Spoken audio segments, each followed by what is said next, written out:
बहुत समय पहले की बात है। नेपाल की तराई क्षेत्र में स्थित कपिलवस्तु नामक छोटे से राज्य में शाक्य वंश के राजा शुद्धोधन और रानी मायादेवी रहते थे। दोनों लंबे समय से संतान की कामना कर रहे थे। जब रानी मायादेवी ने एक पुत्र को जन्म दिया तो पूरे राज्य में हर्ष की लहर दौड़ गई।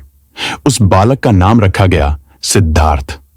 उनके जन्म के समय साधु महात्माओं और ज्योतिषियों ने भविष्यवाणी की कि यह बालक बड़ा होकर या तो महान सम्राट बनेगा या फिर संसार का सबसे बड़ा संत और ज्ञानी। राजा को इस भविष्यवाणी से डर लगा, क्योंकि वह अपने पुत्र को महान राजा बनते देखना चाहते थे, न कि सन्यासी। इसलिए उन्होंने निश्चय किया कि सिद्धार्थ को महल के भीतर ही सभी सुख सुविधाएं दी जाएंगी और उन्हें कभी जीवन की कठोर सच्चाइयों से सामना नहीं करना पड़ेगा। राजमहल में सिद्धार्थ का पालन पोषण हुआ। उनके चारों ओर केवल विलासिता और आनंद का वातावरण था।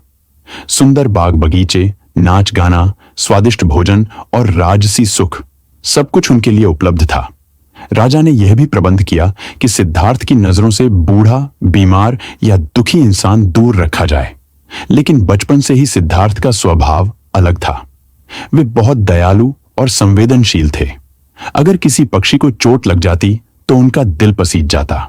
अगर किसी गरीब या दुखी इंसान को देखते तो उनके मन में सवाल उठता कि आखिर ये अंतर क्यों है, कोई इतना सुखी और कोई इतना दुखी। युवावस्था में सिद्धार्थ का विवाह राजकुमारी यशोधरा से हुआ और बाद में उनके घर पुत्र राहुल का जन्म हुआ। राजा को लगा कि अब सिद्धार्थ पूरी तरह महल और परिवार में बंध जाएंगे, लेकिन किस्मत को कुछ और ही मंजूर था। एक दिन सिद्धार्थ ने महल से बाहर जाने की इच्छा जताई। राजा ने रोकने की बहुत कोशिश की, लेकिन आखिरकार वह बाहर निकले। बाहर निकलकर उन्होंने 4 दृश्य देखे जिन्होंने उनके जीवन की दिशा ही बदल दी। उन्होंने पहली बार एक बूढ़े व्यक्ति को देखा जो कांपते हुए चल रहा था। फिर उन्होंने एक बीमार आदमी को देखा जो दर्द से कराह रहा था। इसके बाद उन्होंने एक मृत शरीर देखा जिसे लोग श्मशान ले जा रहे थे। और अंत में उन्होंने एक सन्यासी को देखा जिसके चेहरे पर गहरी शांति और संतोष झलक रहा था। इन 4 दर्शनों ने सिद्धार्थ को गहराई से झकझोर दिया। उन्होंने समझा कि चाहे इंसान कितना भी बड़ा राजा क्यों ना हो, एक दिन उसे बूढ़ा होना है, बीमार होना है और मृत्यु से गुजरना है। महल के सुख दुख स्थायी नहीं है। लेकिन जब उन्होंने सन्यासी को देखा तो उन्हें लगा कि शायद दुखों से मुक्ति का कोई रास्ता हो सकता है। यह विचार उनके मन को चैन से बैठने नहीं दे रहा था। रात दिन इन सवालों ने उन्हें बेचैन कर दिया।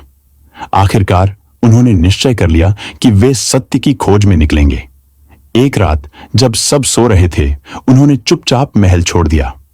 पत्नी यशोधरा और पुत्र राहुल को बिना बताए राजसी वस्त्र उतारकर साधु का वेश धारण किया और घोड़े समेत जंगल की ओर निकल पड़े। सोचिए, एक राजकुमार जिसने जीवन के सारे सुख देखे हों, वह सब कुछ त्याग कर केवल सत्य की खोज में निकल पड़ा। सिद्धार्थ ने कई वर्षों तक अलग अलग गुरुओं से शिक्षा ली।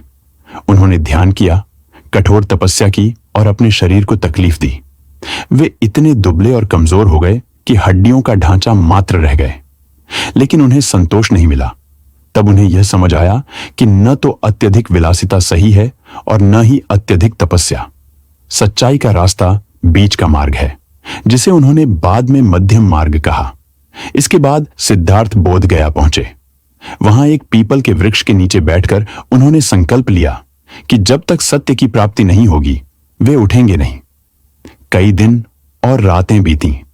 अंततः एक रात जब पूर्व दिशा में तारा चमका, सिद्धार्थ को ज्ञान की प्राप्ति हुई।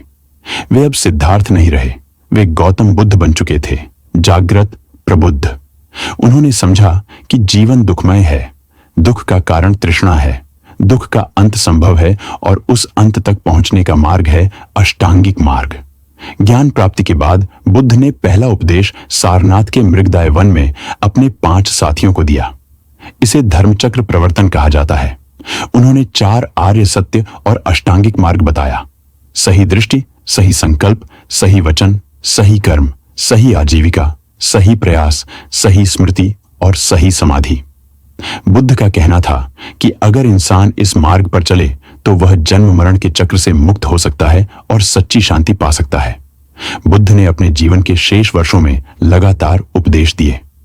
वे गांव-गांव घूमे, लोगों को दुख से मुक्ति का रास्ता बताया। उन्होंने जाति-पाति, ऊंच-नीच, भेदभाव सबको नकार दिया। उनके लिए हर इंसान समान था। वे कहते थे, करुणा ही सबसे बड़ा धर्म है। उनका जीवन बहुत सादा था। वे भिक्षा मांगकर भोजन करते और पेड़ के नीचे सोते, लेकिन उनके विचारों ने करोड़ों लोगों के जीवन को छू लिया। धीरे धीरे उनके अनुयायियों की संख्या बढ़ती गई। वे जहां भी जाते, लोग उनके प्रवचनों को सुनने के लिए उमड़ पड़ते। साधारण किसान, व्यापारी, राजा और रानी सब उनकी बातों से प्रभावित होते। बुद्ध का संदेश सीधा था, जीवन दुखमय है, लेकिन यदि हम लोभ, क्रोध और मोह को छोड़ दें, करुणा और मैत्री को अपनाएं और अष्टांगिक मार्ग पर चलें, तो शांति और निर्वाण पा सकते हैं। गौतम बुद्ध ने लगभग 45 वर्षों तक धर्म का प्रचार किया। अंत में वे कुशीनगर पहुंचे। वहां उन्होंने शांतिपूर्वक महापरिनिर्वाण प्राप्त किया। उनके जाने के बाद भी उनका संदेश अमर हो गया। आज भी उनकी बातें दुनिया भर में करोड़ों लोगों को प्रेरित करती हैं।